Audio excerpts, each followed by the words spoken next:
ഇന്ത്യയിൽ ഏറ്റവും അധികം ദളിത് പ്രാതിനിധ്യമുള്ള സംസ്ഥാനമാണ് ഉത്തർപ്രദേശ്. കഴിഞ്ഞ 10 വർഷമായി ഈ ദളിത് വോട്ടുകൾ ചോരാതെ കൃത്യമായി അക്കൗണ്ടിലെത്തിക്കാൻ സാധിച്ചതോടെയാണ് UP-യിൽ BJP കിങ് മേക്കറായി മാറിയത്. എന്നാൽ 2024 ലോക്സഭാ തെരഞ്ഞെടുപ്പിൽ UP-യുടെ ജനമനസ് മാറി ചിന്തിച്ചതോടെ BJPക്ക് പകുതിയിലേറെ സിറ്റിംഗ് സീറ്റുകൾ നഷ്ടമാവുകയും ഇന്ത്യ മുന്നണി കരുത്തുകാട്ടുകയും ചെയ്തു. UP-യിലെ ദളിത് വിഭാഗങ്ങൾ ഏറ്റവും കൂടുതൽ പിന്തുണച്ചിരുന്നത് BSPയെ ആയിരുന്നു. സമീപകാല തെരഞ്ഞെടുപ്പുകളിൽ മായാവതിയുടെ പാർട്ടി ദുർബലമായതോടെ ഇതിൽ വലിയൊരു വിഭാഗം BJPയിലേക്ക് മാറുകയായിരുന്നു.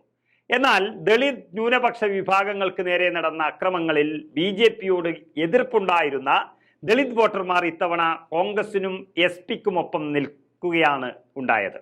BSP സമ്പൂർണമായി ചിത്രത്തിൽ നിന്ന് ഇല്ലാതാകുന്നതോടെ ഈ വോട്ടുകൾ തങ്ങൾക്കൊപ്പം വരുമെന്ന് ഉറപ്പിക്കാനുള്ള ശ്രമങ്ങളിലേക്കാണ് കോൺഗ്രസ് ഇപ്പോൾ എത്തിയിരിക്കുന്നത്. ലോക്സഭയിൽ സമാജ്വാദി പാർട്ടിക്ക് 37ഉം കോൺഗ്രസിന് 6ഉം സീറ്റുകളാണ് UP-യിൽ നിന്നും ലഭിച്ചത്. BJP 33 സീറ്റിലേക്ക് കൂപ്പുകുത്തുകയും ചെയ്തു.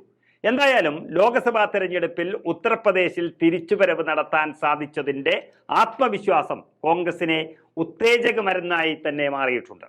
BJPയെ ഞെട്ടിച്ച് SP വലിയ മുന്നേറ്റമുണ്ടാക്കിയ തെരഞ്ഞെടുപ്പിൽ നേടിയ നേട്ടം നിലനിർത്താനുള്ള ശ്രമം നടത്തണമെന്ന നിലപാടിലാണ് കോൺഗ്രസ് ഇപ്പോൾ നിൽക്കുന്നത്.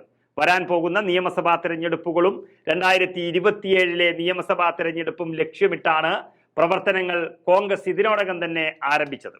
അഖിലേഷ് യാദവിന് പിന്നിൽ ഒറ്റക്കെട്ടായി അണിനിരന്ന് മുന്നണി സംവിധാനത്തിന്റെ ഗുണം നേടുന്നതിനൊപ്പം സ്വന്തം നിലയ്ക്കും അടിത്തറ കെട്ടിപ്പോക്കാൻ UP-യിൽ കോൺഗ്രസ് ശ്രമിക്കുന്നുണ്ട്.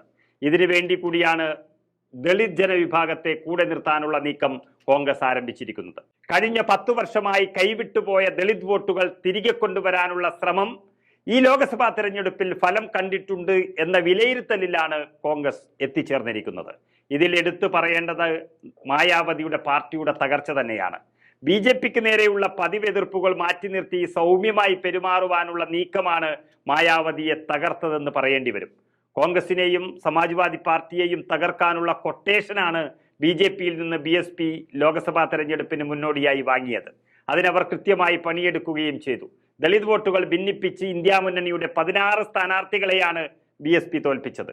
ഇന്ത്യ മുന്നണിക്കൊപ്പം കട്ടയ്ക്ക് നിൽക്കാൻ അന്ന് മായാവതി തീരുമാനിച്ചിരുന്നുവെങ്കിൽ ഒരുപക്ഷെ BJPയുടെ നില ഇതിലും പരിതാപകരമാകുമായിരുന്നു എന്ന കാര്യത്തിൽ തർക്കമില്ല.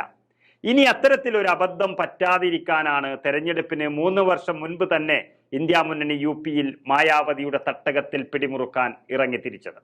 കഴിഞ്ഞ നിയമസഭാ തെരഞ്ഞെടുപ്പിലും ഈ ലോക്സഭാ തെരഞ്ഞെടുപ്പിലുമായി ആകെ കണക്കുകൾ നോക്കുമ്പോൾ 1.5 കോടി വോട്ടുകളാണ് BSPക്ക് അനുകൂലമായി UP-യിൽ ചിന്നിച്ചിതറിക്കിടക്കുന്നത്.